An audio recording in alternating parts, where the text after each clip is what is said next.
আসসালামু আলাইকুম। আজকে আমরা একটা সফলতার গল্প শুনবো। একটা ভয়কে জয় করার গল্প শুনবো ইনশাআল্লাহ, ইনশাআল্লাহ।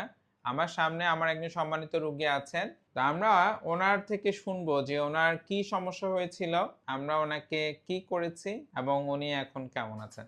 আসসালামু আলাইকুম ওয়া রাহমাতুল্লাহ। ওয়ালাইকুম আসসালাম রহমতুল্লাহ। আচ্ছা, আপনার কি সমস্যা ছিল বাবা? আমার এই যে টিমার টিউমার ছিল? যে কোথায় ছিল?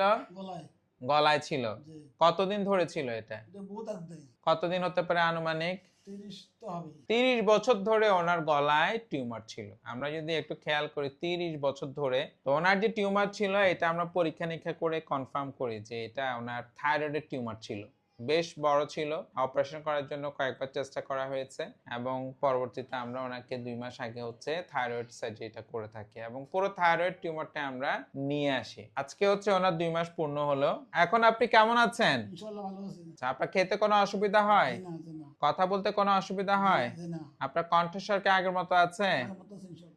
আলহামদুলিল্লাহ। হাত পা ঝিমঝিম করে? জি না। ওরকম কোনো সমস্যা নেই। এবং আমরা যদি ওনার গলাটাকে একটু খেয়াল করি, একটু দেখি বাবা, ওনার গলাটা যদি একটু খেয়াল করি, ওনার বোঝার উপায় নেই যে আসলে ওনার দাগ কোনটা। আমরা যদি একটু খেয়াল করি ওনার গলাটা, যে এটা আমাদের একটা স্কিন ক্রিজ বা আমাদের স্কিনের ভাঁজ বলি। আমরা স্কিনের ভাঁজই ওনাকে সার্জারি করা হয়েছে এবং যদি নরমাল থাকে এখানে যে টিউমারটা ছিল, আমরা যদি দেখি যে একদম পুরোপুরি স্বাভাবিক আছে এবং এখানে কোনো রকমের দাগ বা কোনো কিছু কিন্তু বোঝার তেমন উপায় নেই। এবং আমরা অপারেশন পরবর্তী সময় যে রিপোর্টটা পাই, ওনার যে রিপোর্টটা আসে সেই রিপোর্ট অনুযায়ী ওনাকে আমরা পরবর্তীতে আর কোনো রেডিওথেরাপি বা ক্যাপসুল খাওয়ানো ওরকম কোনো চিকিৎসার প্রয়োজন পড়েনি।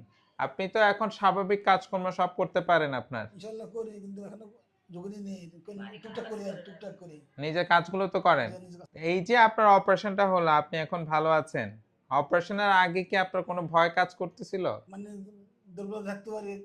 আল্লাহ কখনো অসুস্থ থাকে, কখনো অসুস্থ হয়ে যায়। তো ওনাদের অপারেশন পূর্ববর্তী সময়ে প্ল্যান করার আগে একটা ভয় ছিল যে উনি সুস্থ হবেন কিনা, হ্যাঁ। উনি ভালো হবেন কিনা, যে খারাপ হয়ে যায় কিনা, যে অপারেশনে কোনো রিস্ক আছে কিনা, যে বা অপারেশন করার কারণে রোগীর কোনো বিপদ চলে আসে কিনা, তাই না? যে তা আলহামদুলিল্লাহ আমরা দেখলাম যে উনি বেশ ভালো আছেন।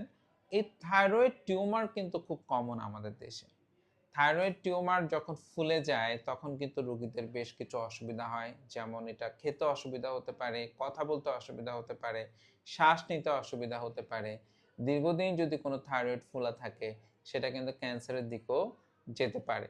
আমাদের দেশে এই চিকিৎসা আছে, অনেক অনেক হাসপাতালে আমাদের এই থাইরয়েডের চিকিৎসা প্রদান করা হয় এবং রোগীদের একটা ভয় কাজ করে যে আমি সার্জারি করব কিনা, সার্জারি করলে সেটা সাকসেসফুল হবে কিনা এবং সার্জারির সময় কোনো রকম জটিলতা হবে কিনা।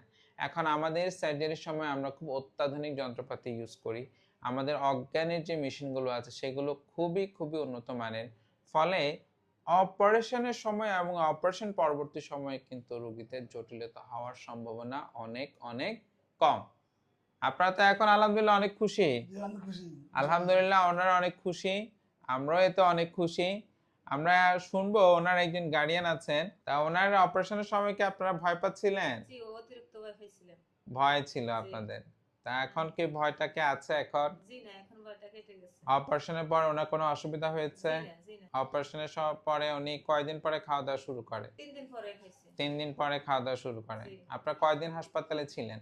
3 দিন। ৩ দিন মোট 3 দিন ছিলাম। মোট 3 দিন। আপনারা ভিতরে একদিন হাসপাতালে ছিলাম। ছিলেন এবং হাসপাতাল থেকে বাড়িতে আসার পরে কোনো অসুবিধা জি হয়? না, জি। আলহামদুলিল্লাহ উনি একদম হাঁটা চলা হ্যাঁ, সবকিছু স্বাভাবিক স্বাভাবিক কাজকর্ম ছিল। করতে জি, পারেন। জি। আমরা দেখলাম যে এটা কিন্তু একটা আমাদের বড় রকমের সার্জারির সফলতা আমরা বলি, যে অপারেশন পরবর্তী সময়ে রোগীদের কোনো ইনফেকশন না হওয়া, রক্তক্ষরণ না হওয়া, হসপিটালে ভর্তি না হওয়া, তার স্বাভাবিক কাজকর্মে ব্যাঘাত না ঘটায় এবং অপারেশনের সময় যে জটিলতাগুলো হয় সেগুলো না হয়।